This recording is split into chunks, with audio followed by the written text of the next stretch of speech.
Hello વિદ્યાર્થી ભાઈ બહેનો, ધોરણ 12 આંકડાશાસ્ત્રના બીજા પાઠ્યપુસ્તકમાં પ્રકરણ 4 લોક્સ લિમિટ, જેને અંગ્રેજીમાં લિમિટ તરીકે ઓળખીએ છીએ, એમાં આપણે આ પ્રકરણની શરૂઆત કરીએ છીએ. પહેલા ભાગની અંદર આ લોક્સ લિમિટ પ્રકરણની પ્રસ્તાવિત એટલે લોક્સ વિશેની સમજ, લોક્સ ખરેખર શું છે, તમારા માટે આ નવો શબ્દ છે, પરંતુ અગાઉ તમે જેની સાથે સંકળાયેલા છો, જે વિશે એટલે લક્ષ સાથે સંકળાયેલા જે કંઈ મુદ્દાઓ જેનાથી તમે પરિચિત છો, એનાથી લક્ષ સાથે કઈ રીતે પરિચય મેળવવાનો છે એની શરૂઆત એટલે કે પ્રાસ્તાવિક એમાં આપણે વાત કરીશું. હવે આજે લિમિટ લક્ષ આ પ્રકરણ જે છે, અત્યાર સુધી આ પ્રકરણમાંથી 10 ગુણમાં પ્રશ્નોના જવાબ એટલે કે દાખલાની ગણતરી એ પૂછાઈ છે. એમાં તમારે વિધેય ઉપર, આ જે પ્રકરણ છે એ વિધેય ઉપર આધારિત છે. શરૂઆત પ્રાસ્તાવિક એનાથી આપણે કરીએ તો આ જે પ્રકરણ છે એ પહેલા મેં તમને કહ્યું વિધેય ઉપર આધારિત છે.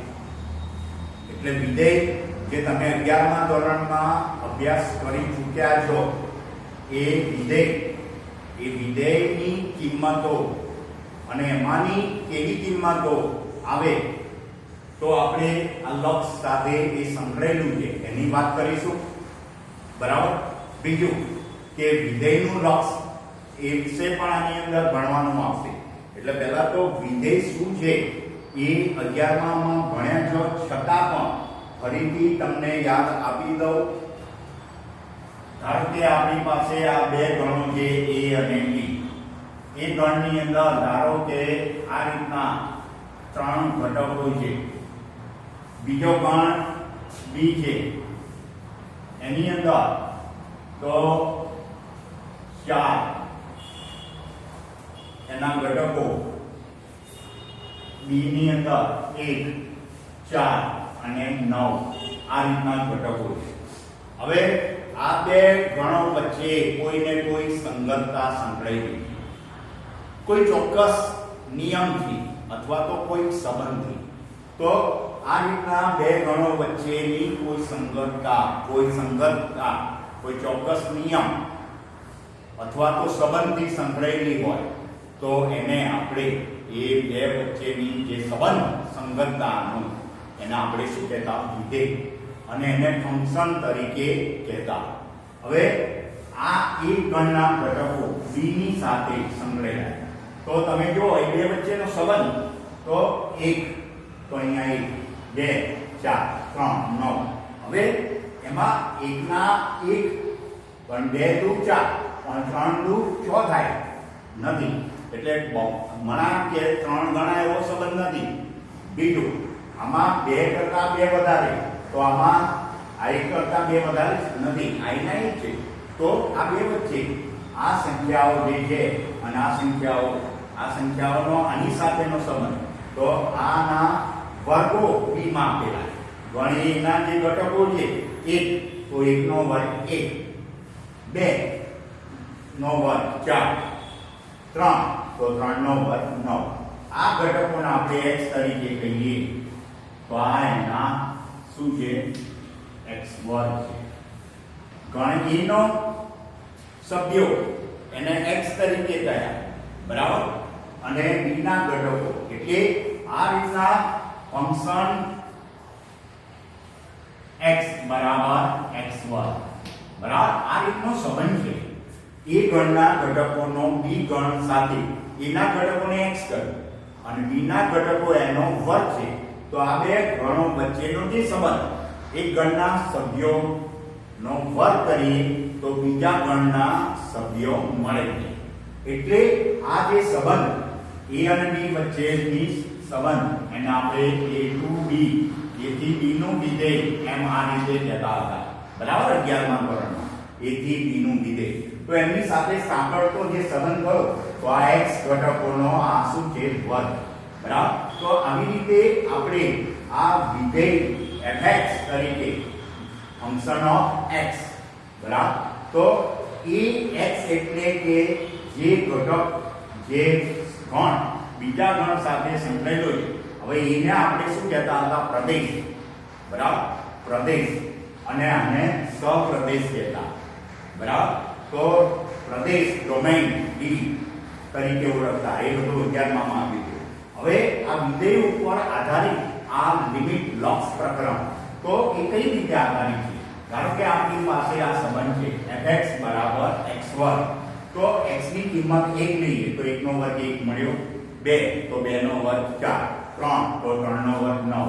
આવી રીતે આપણને કે આ વિધેયની અંદર આપણે x ની કોઈ કિંમત માટે, બરાબર, કોઈ વિધેયમાં જે ચલ હોય એ ચલની કોઈ પણ કિંમત માટે, કોઈ ચોક્કસ કિંમત માટે વિધેયની મૂલ્ય ચોક્કસ મળે છે. બરાબર, એટલે વિધેયનો આપણે જ્યારે 11મા ધોરણમાં અભ્યાસ કર્યો હતો ત્યારે વિધેયની અંદર ચલની કોઈ ચોક્કસ કિંમત માટે આપણને ચોક્કસ કિંમત મૂકી તો એના માટે અનુરૂપ વિધેયની ચોક્કસ કિંમત મળી. એવી રીતના ધારો કે આપણી પાસે fx બરાબર ફંક્શન ઓફ x બરાબર 3x + 2 આ રીતનું આપણને વિધેયનું મૂલ્ય. હવે x ની કિંમત આપણે ધારો કે 1 મૂક્યા તો 3 × 1 + 2, 3 × 3 + 2 તો 5 જવાબ આવ્યો. એટલે ચલ x નું મૂલ્ય લઈએ ત્યારે આ વિધેયનું મૂલ્ય 5. એટલે ચોક્કસ કિંમત માટે આવી કોઈ વિધેયનું મૂલ્ય પણ ચોક્કસ મળે. એવી રીતે પરંતુ જો આ સ્વરૂપમાં હોત ફંક્શન ઓફ x બરાબર x2 - 4 છેદમાં x - 2, બરાબર, તો આપણે આમાં ધારો કે x બરાબર 2 મૂકીએ, 2 મૂકતા તો ફંક્શન ઓફ 2 x ની જગ્યાએ 2 મૂક્યા તો 2 નો વર્ગ ઓછા 4, 2 ઓછા 2, 2 નો વર્ગ 4 ઓછા 4, 2 ઓછા 2 0, એટલે 0 ભાગ્યા 0. જો આવી કિંમત જે આવી 0 ના છેદમાં 0 એ કિંમત એના આપણે સામાન્ય રીતે આ કિંમત અનિયત કિંમત કહેવાય. આ કિંમત કેવી કહેવાય? અનિયત કિંમત.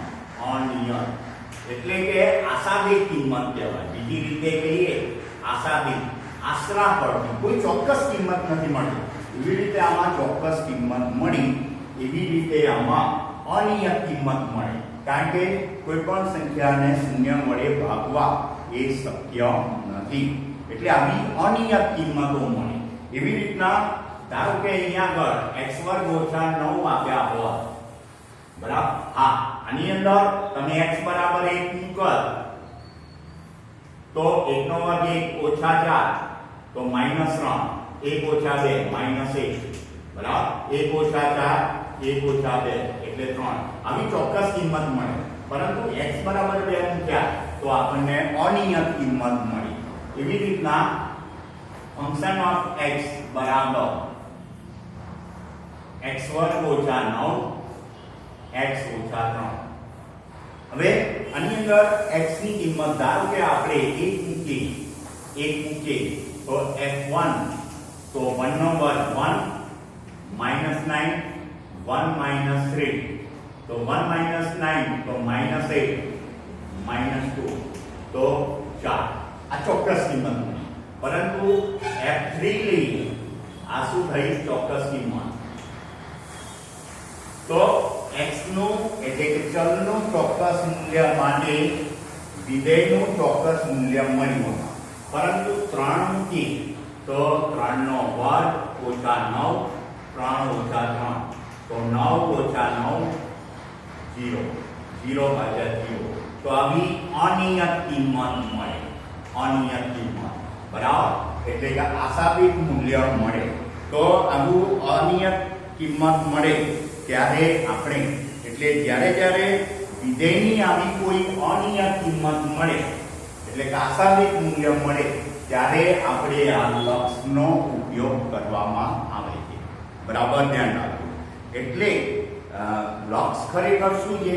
તો આપણો જે વિશ્વસનીય રીતે વિધેયની આવી જે આશાદી કિંમત મેળવવા માટેની બરાબર વિશ્વસનીય રીતે આશાદી કિંમત શોધવાની એક રીત છે. એટલે લોગ્સ એ શું છે તો વિશ્વસનીય રીતે આશાદી કિંમત શોધવાની રીત છે. બરાબર. એટલે આના પરથી આપણે વિધેય પરથી લોગ્સ નો અર્થ આવો કાઢી શકીએ. લોગ્સ એ ખરેખર શું છે તો લોગ્સ એ વિધેયની બરાબર વિશ્વસનીય આશાદી કિંમત મેળવવાની બરાબર.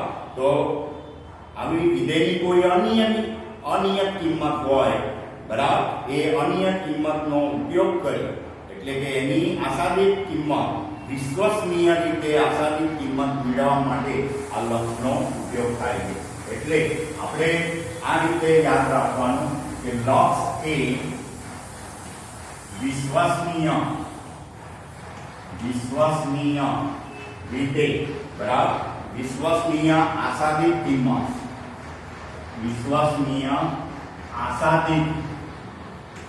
કિંમત મેળવવાની અથવા તો શોધવાની અથવા તો પણ ચાલશે શોધવાની રીત છે. હવે આશાદી કિંમત શોધવાની એક રીત એટલે આવી જ્યારે અનિયત કિંમત મળે ત્યારે ચોક્કસ કિંમતની નજીકની ચોક્કસ કિંમત નહીં પણ એની નજીકની કિંમત એ આ લિમિટ એટલે લક્ષ દ્વારા આપણે મેળવી શકીએ છીએ. બરાબર. એટલે ધ્યાન રાખો.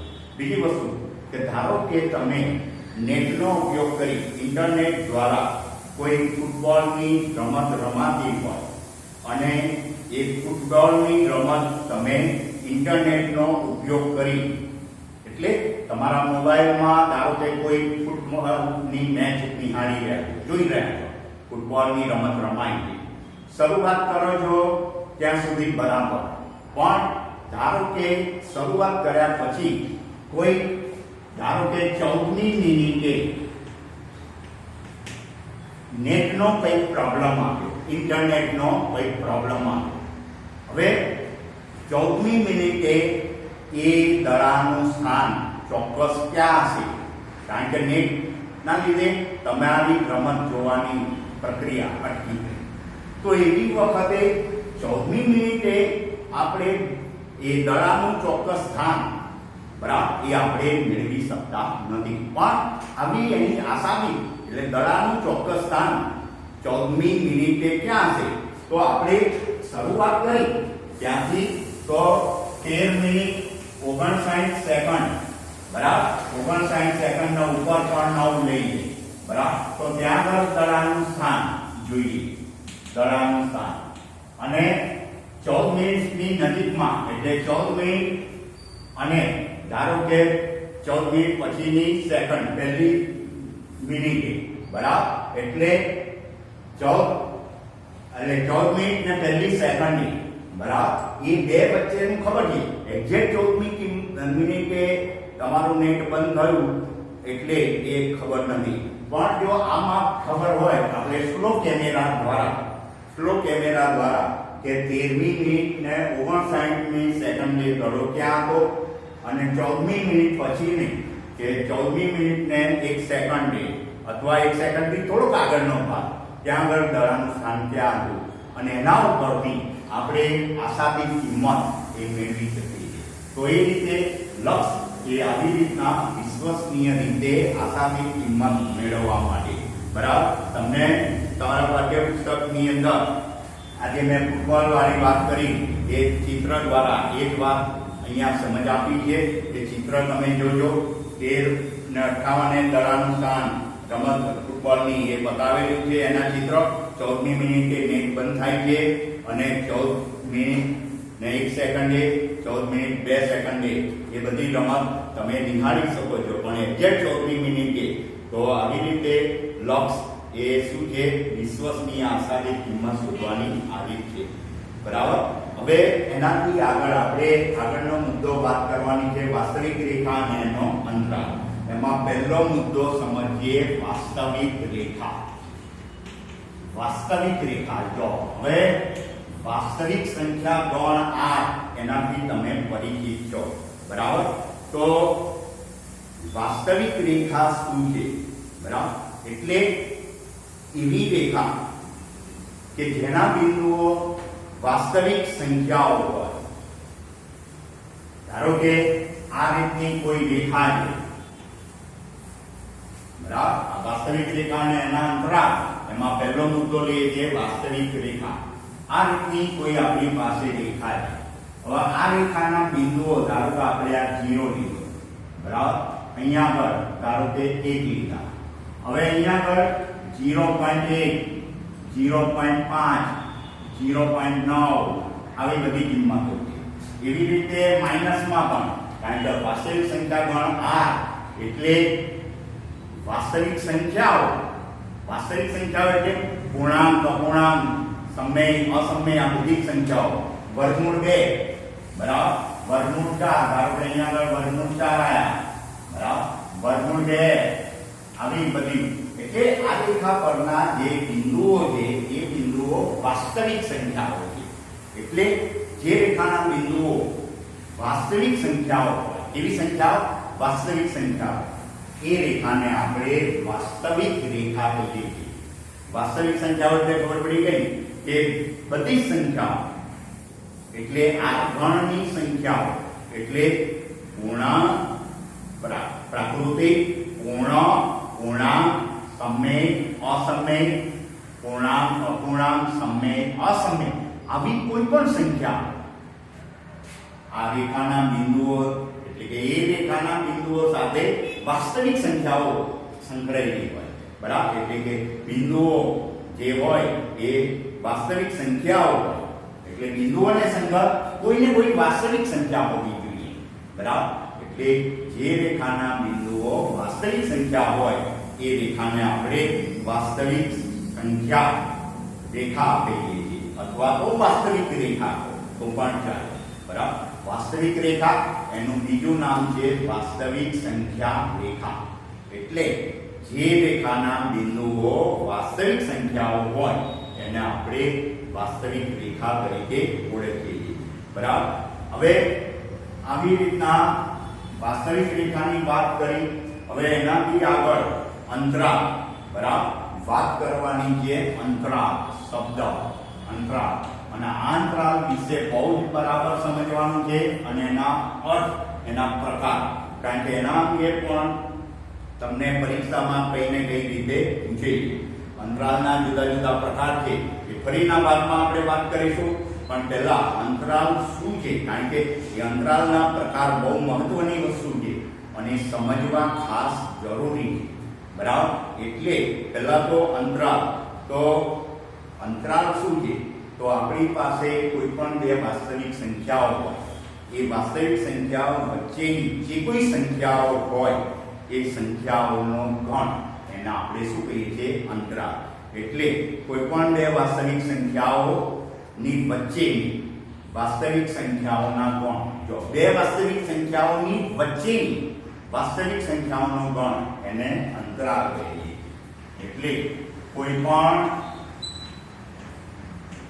બે વાસ્તવિક સંખ્યાઓ